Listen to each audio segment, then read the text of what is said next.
Hello guys! I'm Elena at ito na naman, taglamok season. Kaya puro kagat. Kaya importante maglalagay ng mga off lotion o mosquito repellent. So ito na nga ulit, naglalakad tayo papuntang ibang way.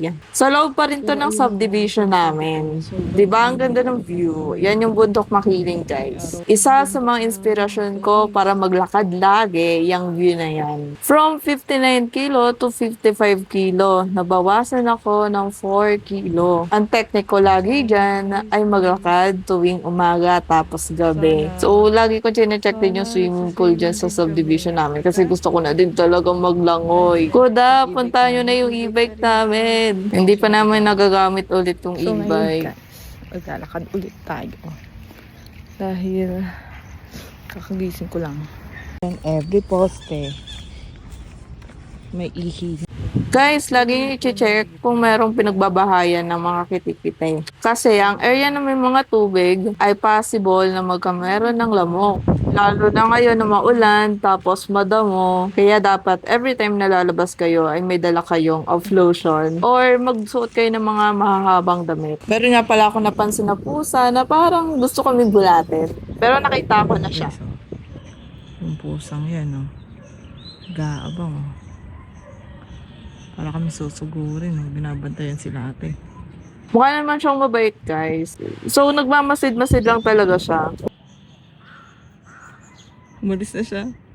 Bye-bye. So makikita nyo nga, puro kagat ako ng lamok. Akala ko kasi hindi masyadong malamok ngayon. Eh kaso, kakatabas lang din kasi nung mga damo dito sa subdivision namin. Pero pinilit kong pumunta dito para ipakita ko lang sa inyo guys. Ang ganda kasi. Buti na lang na naisipan nila magpatayo ng ganyang tambayan. Yung maayos pa yung e-bike namin, lagi kami pumupunta ng mga pinsang ko dyan para tumambay. Ang convenient niya din. Kasi, halimbawa, pag naboboard ka sa bahay nyo, edi pumunta ka na lang dito. Meron tayong napansin na bulaklak, guys. Ang ganda niya. Guys, please comment down below kung ano to. Pero pwede ko naman siya i-Google Lens. Gusto ko lang, guys, na makakuha ng sagot sa inyo. Alam ko kasi maraming expert dyan, lalo na mga plant dito, plant dito dyan. Yung kintab ng upuan. Yan, kapag gusto nyo guys magtambay dito, pwede talaga magtambay dito dahil may ganyan. Hindi ko alam kung para saan yan. So, bihira lang talaga magpakita yung bumblebee. Pero dito may bumblebee. Alam mo yung bumblebee? Yun yung yellow and black na bee. So, dito sa tambayan na to ay merong ganun. Yung sa likod pala ng subdivision namin ay merong ginagawang kalsada. Ito na daw kasi yung ginagawang toll gate na papuntang Bicol. Namantal na.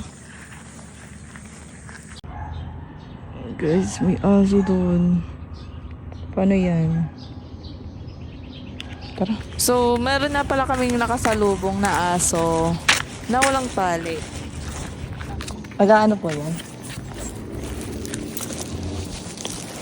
May kasama namang tao, guys. Kaso, syempre, for the safety, binuhat ko na din sila ate. Tindi ng sikat ng araw dyan, guys. Sobrang init kahit 5 o'clock pa lang. So, alam nyo ba, nung pauwi na kami, meron na naman kami nakasalubong na aso. Walang tali. Na para bang ang chill lang nung aso, pero pag nilapitan mo, hahabulin ka. Dahil nga, sila ate ay tahol ng tahol pag merong nakakakitang aso. So, hinintay ko pa ngang umalis. Kaya kayo, lagi dapat kayong ready paglalabas. Let's go.